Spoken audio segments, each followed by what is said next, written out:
దేవుని ఘనమైన నామమునకు స్తోత్రములు. ఈ వాగ్దానమును వింటున్న మీకందరికీ మన ప్రభువును ప్రియ రక్షకుడైన యేసుక్రీస్తు నామములో శుభములు, మా హృదయపూర్వకమైన వందనములు.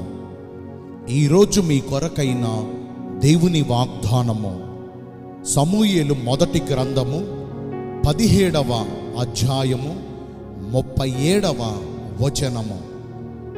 యెహోవా నీకు తోడుగా ఉండునుగాక.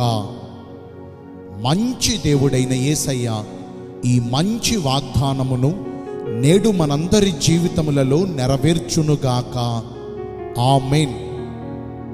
ఈ వాగ్దానాన్ని మనము పరిశీలిస్తే, సైన్యములకు అధిపతి అయిన యెహోవా దేవుడును మనకు కాపరి అయిన యేసుక్రీస్తు ప్రభువారు మన పక్షమునందు మనకు సహాయకుడై ఉండి, మన దీనస్థితిని బట్టి మన తల్లిదండ్రులు మనలను చేయి విడిచినను, మన స్నేహితులు బంధువులు మనకు దూరమైనను, మనకు ఆప్తులైన వారందరూ మనలను అనాథలుగా మిగిల్చినను, ఈ లోకమంతా మనలను మరచిపోయినను, మన చుట్టూ ఎన్ని ప్రతికూల పరిస్థితులు చోటు చేసుకుని పలు సమస్యల మధ్యన మనము చిక్కుబడిపోయినను, మనలను ఆదుకుని వారెవ్వరూ మన చెంతకు రాకపోయినను, మన ఆస్తులన్నీ కోల్పోయి రిక్తులుగా మనము మిగిలినను, మన విమోచకుడును మన నిజ స్నేహితుడైన యేసుక్రీస్తు ప్రభువు మనలను విడువక ఎడబాయక యుగ సమాప్తి వరకు సదాకాలము మనకు తోడై ఉండి, జరుగుచున్న వీటన్నిటిలో నుంచి మనలను విడిపించి, మనము కోల్పోయినవన్నీ తిరిగి మరలా రెండంతలుగా మనకు దయచేస్తారు. మహోన్నతుడైన దేవుడే మనకు ఆశ్రయమును దుర్గమునై ఉన్నారు. ఆపత్కాలములో ఆయన మనకు నమ్ముకొనదగిన సహాయకుడు. ఈ దేవుడు సదాకాలము మనకు దేవుడై ఉండి మరణము వరకు ఆయన మనలను నడిపిస్తారు.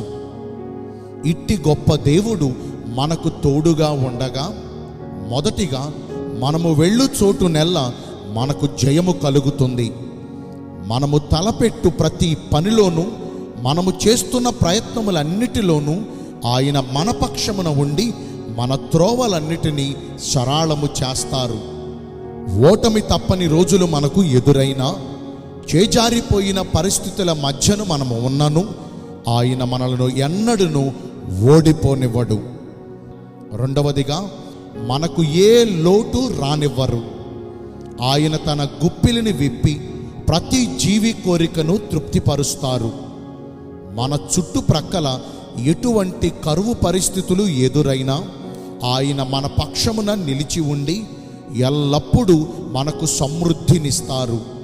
సింహపు పిల్లలు లేమిగలవై ఆకలి గొనవచ్చును గాని ఆయన మనకు కాపరిగా ఉండగా ఏ మేలు కొదవై ఉండదు. మూడవదిగా, మనకు ఏ అపాయమును కలుగనీయరు. గాఢాంధకారపు పరిస్థితుల మధ్యన సంచరించవలసిన పరిస్థితులు మనకు ఎదురైనా, మన చుట్టూ శత్రువు చుట్టుముట్టినను, పగలు ఎండ దెబ్బ వలనైనను, రాత్రి వెన్నెల దెబ్బ వలనైనను, నాశనకరమైన ఏ తెగులు బారినా మనము పడకుండా ఆయన రెక్కల మాటున మనకు భద్రతను, క్షేమస్థితిని దయచేస్తారు. జీవాధిపతి అయిన యెహోవా దేవుడు సదాకాలము మనకు తోడుగా ఉండినట్లుగా ఆయన మనకు ఆజ్ఞాపించిన ప్రకారము సమస్తమును దేవునికి అనుకూలముగా జరిగిస్తూ, కీడును విడిచి మేలుకరమైన మార్గములో నడుస్తూ, ఆయన దృష్టికి ఇష్టమైనవి మాత్రమే చేస్తూ ఎల్లప్పుడూ పరిశుద్ధమైన ప్రవర్తన కలిగి జీవిద్దాము. నేను మీ అందరి కోసం ప్రార్థన చేస్తాను. పరిశుద్ధుడును ప్రేమ కలిగిన మా ప్రియ పరలోకపు తండ్రివైన దేవ, మీ కృప కలిగిన ఘనమైన నామమును బట్టి నిండు మనసుతో కోట్ల కొలదిగా మీకు మా కృతజ్ఞతాస్తుతులు, స్తోత్రములు, వందనాలు చెల్లిస్తున్నామయ్యా.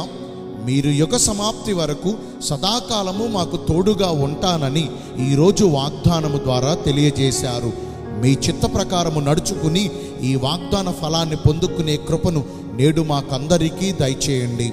ఈ రోజున ఎందరైతే పుట్టినరోజులను, వివాహ దినములను, ఇతరమైన శుభకార్యములను జరిగించుకుంటున్నారో వారందరికీ మెండైన దీవెనలు కుమ్మరించమని, మీ రాకడ కొరకు మమ్మను సిద్ధపరచమని యేసుక్రీస్తు ప్రశస్త నామమున ప్రార్థించి వేడుకొనుచున్నాను మా ప్రియ పరలోకపు తండ్రి. ఆమేన్. May God bless you all. Thank you.